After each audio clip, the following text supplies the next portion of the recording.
When the police stopped and humiliated a dark school bus driver in front of the students, they thought no one would object. But the children did something no one expected, and their act set off a chain reaction from which there was no escape. What happened next turned everything upside down. Don't forget to subscribe so you don't miss new stories. In the meantime, write in the comments. Where are you watching this vid from? The morning sun filtered through the curtains of Marlon Davis's modest house, casting soft golden rays across the living room. It was still early, and the neighborhood lay quiet in the sleepy haze of dawn. Marlon was already awake, moving silently through the house so as not to disturb his wife, Angela, who was still sleeping upstairs. He had always been an early riser, a habit that had followed him since his military days. Now, as a school bus driver, his mornings began just as early, though the stakes had shifted from battlefields to the bustling streets of the city. As he brewed a pot of coffee, Marlon allowed himself a brief moment of peace. The rich, earthy aroma filled the kitchen, grounding him. Today seemed like it would be just another regular day. Nothing out of the ordinary, just the same routine. Pick up the kids, drive them safely to school, and return them home. It was a job he had grown to love over the past 15 years. It wasn't just about the driving for him. It was about the kids. Many of them came from neighborhoods like his, where opportunities were scarce and life was tough. He saw it as his duty to offer them a brief respite during their rides, a sense of security and normalcy, even if only for the short time they were on his bus. He poured himself a cup of coffee and glanced out the window, watching as the first signs of life began to stir in the quiet streets. The houses, most of them worn by years of weather and hardship, had stood like sentinels in this neighborhood for decades. He knew most of the families who lived in them. Some struggled to make ends meet, while others had already lost the battle. But through it all, the kids, the ones who boarded his bus each morning, remained a flicker of hope. They were his responsibility, and that meant everything to him. Taking a sip of his coffee, Marlon let his thoughts drift to his own son, Jamal, who was away at college. He smiled to himself, feeling a swell of pride. Jamal was the first in their family to go to university, and Marlon had made sure that he had everything he needed to succeed. In many ways, driving that school bus had helped make that possible. Every paycheck, every hour spent behind the wheel, was another step toward ensuring his son had a better future. Finishing his coffee, Marlon glanced at the clock. It was time to go. He grabbed his jacket from the back of the kitchen chair and quietly stepped outside, closing the door behind him. The cool morning air greeted him as he made his way to the bus depot, where the familiar yellow buses lined up waiting for their drivers. The depot was alive with the sounds of engines warming up and drivers chatting about their routes for the day. Marlon greeted his fellow drivers with a nod and a smile, exchanging brief words as they prepared for their shifts. Despite the early hour, there was a sense of camaraderie here, a shared understanding of the responsibility they all carried. As he approached his bus, he ran his hands along the side, checking for any dents or damage from the previous day. It was a habit he'd developed over the years, one of those little things that made him feel in control. Satisfied that everything was in order, he climbed into the driver's seat and started the engine. The familiar rumble beneath his feet was comforting, like the steady heartbeat of a trusted companion. Pulling out of the depot, Marlon began his usual route through the neighborhood, picking up the kids at their designated stops. The bus quickly filled with the sounds of laughter, chatter, and the occasional argument. It was always lively, and Marlon wouldn't have had it any other way. He had learned each of the kids' names by heart, knew their families, their stories, their dreams. There was Darius, the aspiring basketball star who never stopped dribbling an invisible ball in the aisle. Layla, the quiet one who always sat at the front, nose buried in a book, and Marcus, the class clown who loved making everyone laugh, even when it wasn't the right time. Each of these kids had their own struggles, and Marlon knew it. That's why he made sure the bus was a safe space, free from the outside pressures of their lives. On his bus, they were just kids, free to be themselves, if only for the length of the ride to school. Today seemed no different as he picked up the last group of students. The usual banter filled the air, and Marlon found himself smiling as he caught snippets of their conversations. "You see that new game they just dropped?" Darius was asking Marcus from the back of the bus. "Man, I've been saving up for that. It's supposed to be lit," Marcus responded with a wide grin. Marlon shook his head, slightly amused. He didn't always understand their slang, but he appreciated the joy they found in the little things. As they drove through the city, the kids settled into their usual routines. Some talked, others listened to music, a few even dozed off. Marlon's mind wandered as he kept his eyes on the road, thinking about the weekend. He planned to visit Jamal at college, maybe catch a basketball game or just spend some time together. It had been a few months since he'd seen his son, and he missed him more than he liked to admit. But as they passed into one of the quieter neighborhoods on the outskirts of the city, Marlon noticed something unusual. A police car was trailing behind them, its lights off, but clearly keeping pace with the bus. At first, he didn't think much of it. It wasn't the first time a patrol car had followed him. Sometimes they just monitored school buses to ensure safety. But as he turned onto the main road, the police car's lights flashed on, and the siren gave a short, sharp wail. The bus immediately fell silent. Marlon's hands tightened on the steering wheel as he glanced into the rearview mirror.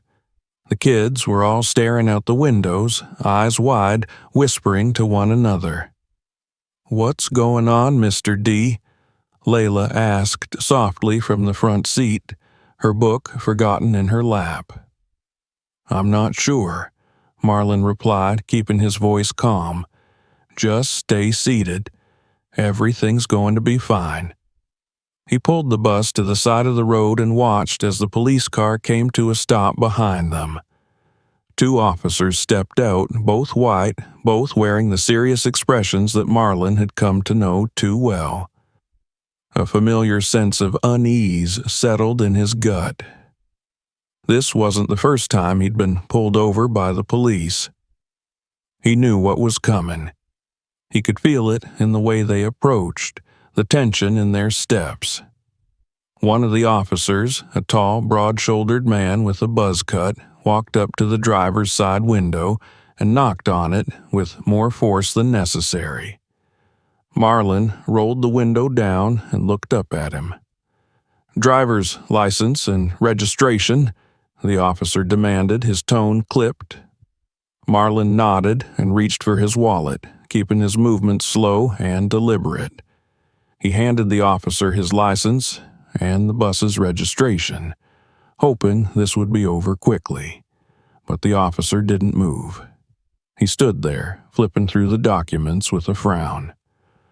"What's the problem, officer?" Marlon asked, careful to keep his tone polite. The second officer, a shorter man with a thick mustache, stepped closer, his eyes narrowing as he peered into the bus. "Step out of the vehicle," the first officer ordered.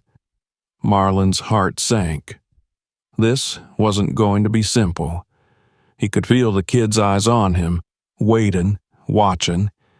He didn't want to make a scene in front of them, didn't want them to see him like this. But there was no way out now. Keeping his voice calm, he said, "Can I ask what this is about?" The officer's eyes hardened. "Step out of the vehicle." Marlin hesitated for only a second before he unbuckled his seatbelt and slowly opened the door. As he stepped out onto the sidewalk, the officer motioned for him to move toward the front of the bus, away from the kids' line of sight. But Marlin knew they were still watching, still recording every move with their phones. "Hands on the hood," the officer barked. Marlin did as he was told, feeling the cold metal of the bus's hood under his palms. His mind raced, trying to figure out how this had escalated so quickly. He wasn't speeding, hadn't broken any traffic laws. This was supposed to be just another routine day. Behind him, he heard the second officer talking to the kids, trying to assert control. "Everyone, stay in your seats. This is a routine check." But Marlin knew better. This wasn't routine. This was something else entirely. The cold metal of the bus's hood pressed into Marlin's palms as he kept his hands firmly planted, standing in silence. His heart pounded in his chest, but his expression remained calm, even though frustration gnawed at him. Years of experience had taught him that the wrong move, an angry word, a sharp gesture, could turn a tense situation into a nightmare. But this time the stakes felt higher. The kids on the bus were his responsibility, and they were watching everything. If this went wrong, the impact would be far worse than his personal humiliation. The officer with the buzz cut stood close behind him, his breath audible. Marlin could hear the faint scribbling of a notepad as the second officer, the one with the thick mustache, leaned against the bus and jotted down something with unnecessary slowness, dragging the moment out. "You driving this bus legally, huh?" the mustached officer asked, his voice dripping with sarcasm. "Looks a little out of place. You don't fit the picture." Marlin swallowed the anger building in his throat. "I've got the paperwork. Everything is in order." His voice was steady, though the edge in it was impossible to miss. The officer didn't even glance at the papers. He gave a mocking chuckle. "Yeah, well, we've seen enough fake licenses to know when something's fishy." Behind him, through the windows of the bus, Marlin could hear the low murmur of the kids. Darius, the basketball star, whispered urgently to Marcus. "They're treating him like a criminal for no reason." From the back of the bus, Darius's voice rose. "This ain't right, Mr. D." "Quiet, Darius," Marlin called over his shoulder, trying to project calm even as frustration boiled under his skin. The last thing he wanted was for one of the kids to say or do something reckless. But it was too late. The buzz-cut officer snapped his head toward the bus and marched up to the door, yanking it open. "Everyone stay in your seats. No one moves. You hear me?" The kids froze, wide-eyed, some with phones in their hands, filming everything. The officer's gaze swept over them, his eyes narrowing with suspicion. "Put those phones away," he barked, but Darius refused. "Nah, man, we're recording. We got every right." "Shut that off right now, kid, or I'll—" "That's enough." Marlin's voice rang out with uncharacteristic force. The officer turned, his jaw tightening in irritation at being interrupted. Marlin met his gaze steadily, a flicker of anger now visible in his usually calm expression. "They're just kids," Marlin said, his voice low but firm. "This isn't necessary." The buzz-cut officer stalked back toward Marlin, standing uncomfortably close.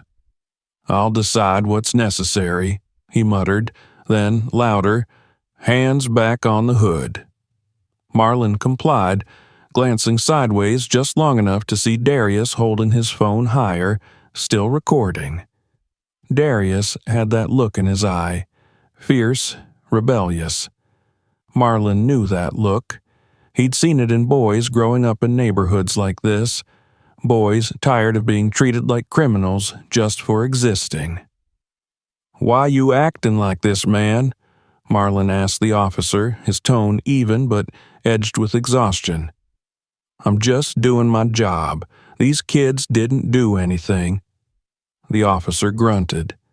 "If everything's in order, this won't take long. But I gotta make sure you are who you say you are." "Everything is in order," Marlin repeated quietly. "You know that." The other officer circled back around and crossed his arms. "Maybe, maybe not. We've got procedures, and we follow them." Marlin could see it now. This wasn't about procedures. It never was. It was about control. The officers had the power here, and they were making sure everyone, especially Marlin, knew it. Inside the bus, fear spread like wildfire.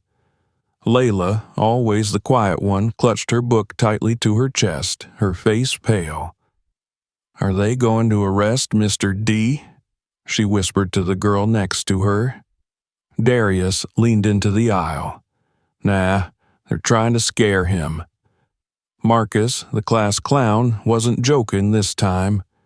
"They're not just scaring him, they're messing with us too." Marlin could hear the kids' whispered conversations through the open bus door, and it broke something inside him.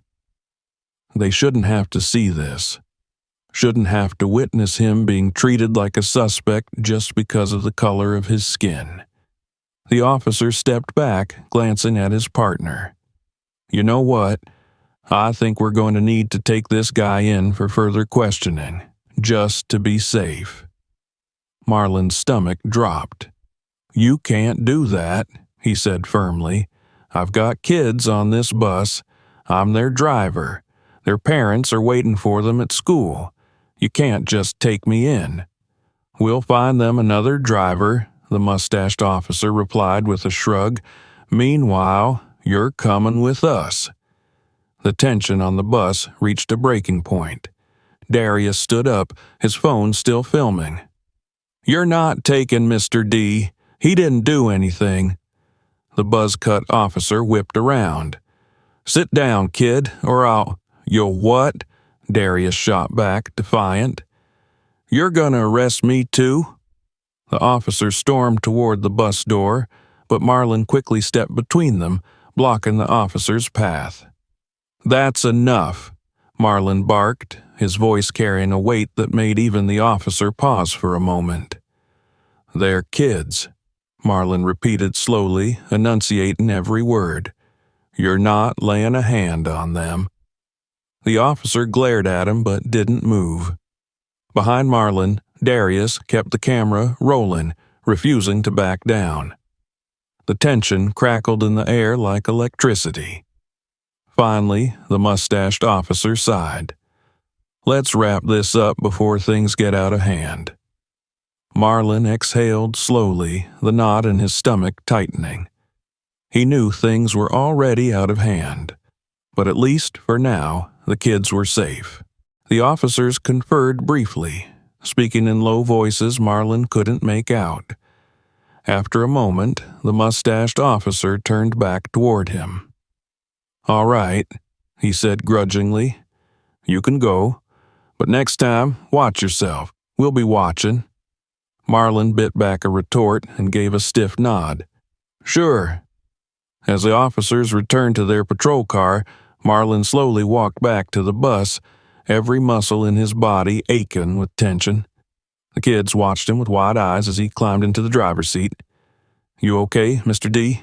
Darius asked quietly from the back. Marlin forced a smile, though it felt like his face was made of stone. "Yeah, kid, I'm okay." But inside, he knew he wasn't okay. Not really. This wasn't the first time something like this had happened, and it wouldn't be the last. And the worst part was knowing that the kids, those bright, hopeful kids, had to see it happen. He started the bus, the engine rumbling beneath him. "All right, let's get to school," he said, trying to sound normal, like nothing had happened. But everything had changed. He could feel it in the silence that hung in the air, heavy and suffocating. And as he drove toward the school, his mind raced. This wasn't over, not by a long shot. Marlin pulled the bus into the school lot, his hands gripping the wheel tighter than usual. The kids filed off in stunned silence, a stark contrast to their usual loud chatter. Darius gave him a nod of respect before stepping down, phone still in hand. Marlon forced a small smile, though inside he felt like a balloon stretched too thin, ready to burst. By the time Marlon parked the bus and headed toward the driver's lounge, the weight of what had happened hit him harder. It wasn't just another police stop. This was different. The kids were involved. They saw everything, and worse, they felt it. He knew how these moments could etch themselves into young minds, shaping their fears, their understanding of the world. He sat at a worn-out table in the lounge, clutching a bottle of water he couldn't bring himself to open. His phone vibrated with a steady stream of messages.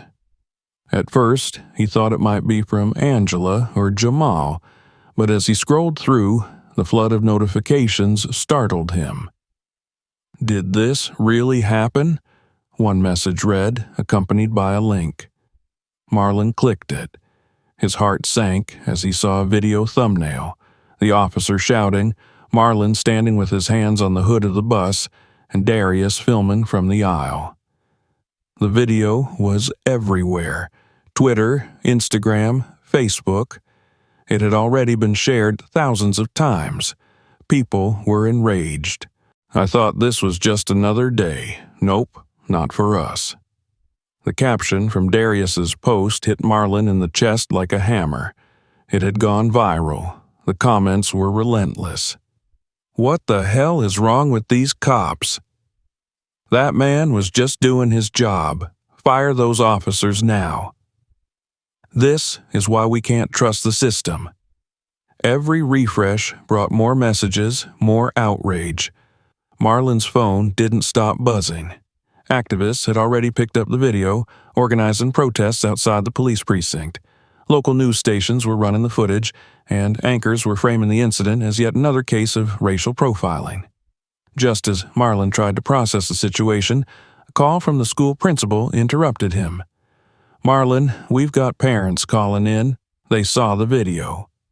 "I figured they would," Marlon replied, keeping his tone neutral despite the knot forming in his gut.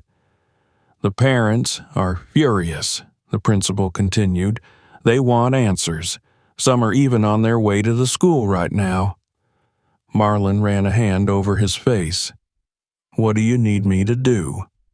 "Just come by the main office. They want to talk to you." When Marlon reached the school's front office, several parents were already there, some pacing, others sitting with crossed arms. Their expressions shifted when they saw him. A few parents approached him with gratitude, thanking him for staying calm and keeping the kids safe. "We appreciate you, Mr. Davis," one mother said, gripping his hand tightly. "My boy told me everything. You stood up for them." "Thank you," Marlon muttered, the words heavy on his tongue, but not all parents were as composed. One father stormed toward Marlon, waving his phone. "You gonna tell me why my kid had to sit through this nonsense?" he demanded. "You think this is okay?" Before Marlon could respond, another parent stepped between them. "Oh, hold up. That wasn't his fault. You saw the video. They went after him for no reason." Arguments erupted among the parents, voices rising until the principal intervened, raising his hands for silence. "Please," he said, "we're all on the same side here. Let's focus on what matters, making sure this doesn't happen again." Outside, the protests had already begun. A small crowd gathered in front of the police precinct carrying signs that read, "Fire the officers," and "Justice for Marlon." News vans lined the street, and reporters jostled for space. Darius, never one to stay quiet, had joined the protesters. He held a hand-painted sign that read, "Our driver, our hero." A local reporter approached him for an interview, and Darius didn't hesitate. "Mr. D always looked out for us," he told the camera, his voice steady despite the fire in his eyes. "He didn't deserve what happened today. none of us did. The interview spread like wildfire. Within hours, #Justice for Marlon and #Respect Her Drivers were trending across social media. Meanwhile, Marlon's phone buzzed again, this time from a familiar number. "Angela?" he answered. "You okay, baby?" Her voice was filled with worry. "I saw the video. Jamal saw it too. He called me. He's furious." "I'm okay," Marlon assured her, though the exhaustion was evident in his tone. "It's been a day." "You're a good man, Marlon. I just hate that they keep doing this to you." "Yeah," Marlon whispered. "Me too." The day dragged on, and as the sun set, the protest outside the precinct only grew louder. More parents and students joined, standing in solidarity with Marlon. The police chief issued a brief statement, calling the officers' actions under review. But that wasn't enough for the crowd. They demanded accountability, not empty promises. As Marlon sat on the edge of his bed that night, exhaustion weighing heavily on him, the enormity of the day settled over him like a thick fog. He knew this wasn't just about him. It was about every child on that bus, every person who had ever felt the sting of unjust suspicion. His phone buzzed one last time before he set it aside. It was a message from Darius. "You always told us to stand up for what's right. Just following your lead, Mr. D." Marlon exhaled slowly, the knot in his chest loosening just a bit. For the first time that day, he allowed himself to smile. The fight wasn't over, not by a long shot, but at least he knew he wasn't standing alone. The morning after the protests, Marlon woke to the sound of his phone buzzing nonstop on the bedside table. Messages poured in from everywhere, journalists asking for interviews, parents sending words of support, activists calling for him to join their cause. He felt the weight of it all before his feet even hit the floor. Angela stood in the doorway, arms crossed, concern etched into her face. "Marlon, you need to see the news." He sat up slowly, rubbing his eyes. Angela handed him her phone, the screen already showing a live broadcast from the local station. Overnight, protests outside the precinct grew larger as community members demanded justice for Marlon Davis, the school bus driver stopped and humiliated by police in front of children, the reporter announced. The police department has released a statement saying the officers involved have been placed on administrative leave pending an investigation.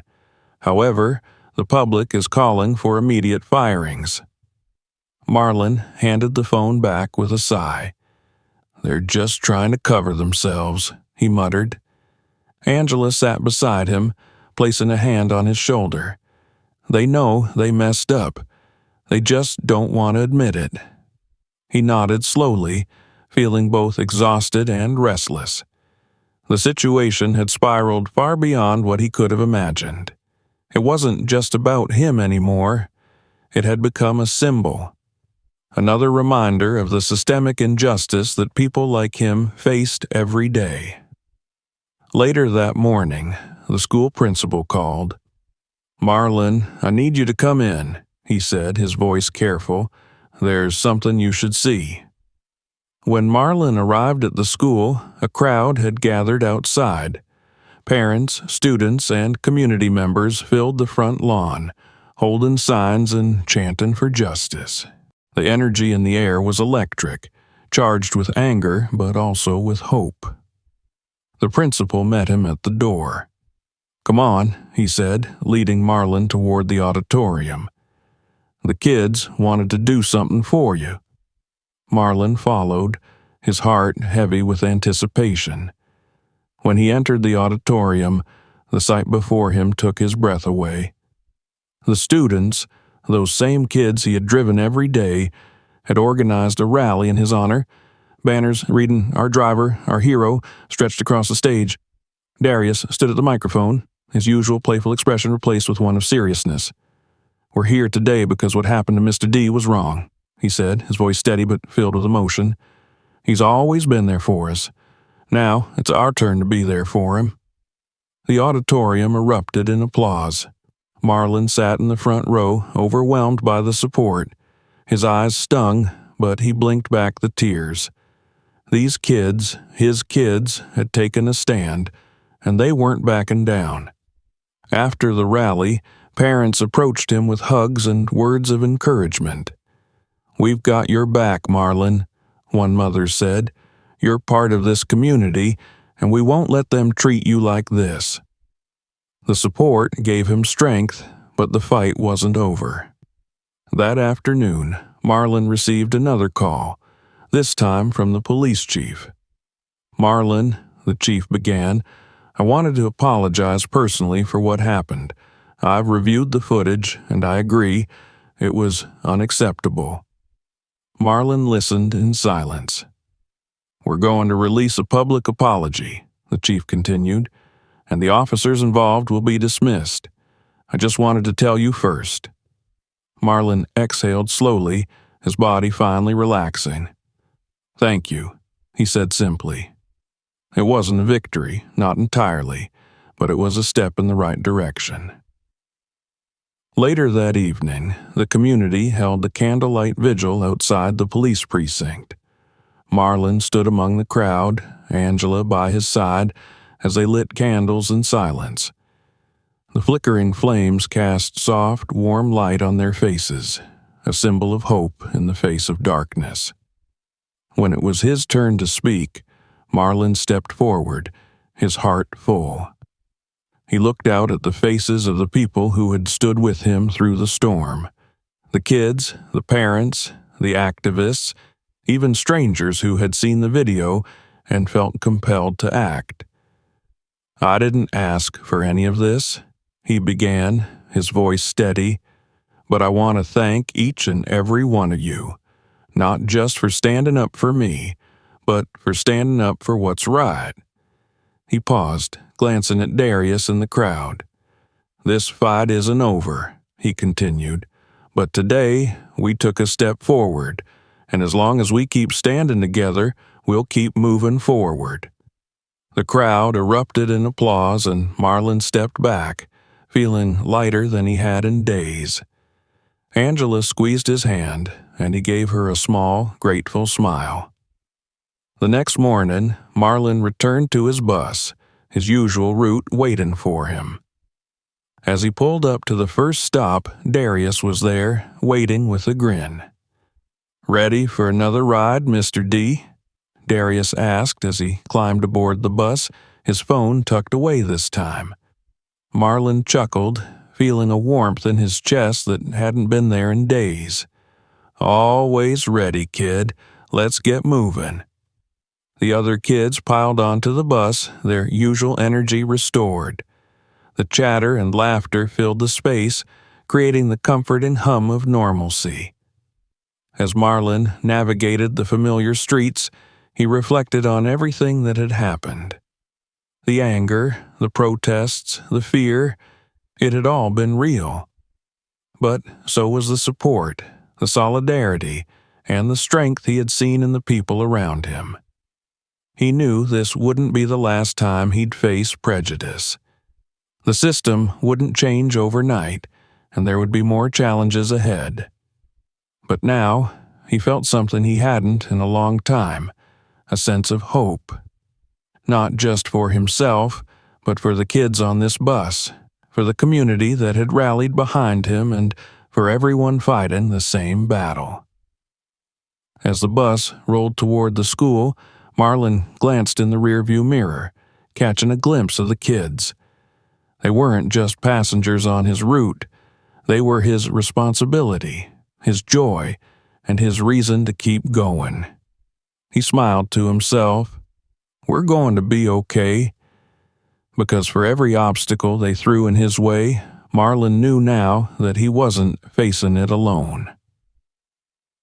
Thank you for watching this story to the end. If you enjoyed it and want to see more stories like this, don't forget to subscribe to the channel and turn on notifications so you don't miss new episodes. We have many more exciting stories to come. Go to the next videos and discover more inspiring stories. See you in the next installment.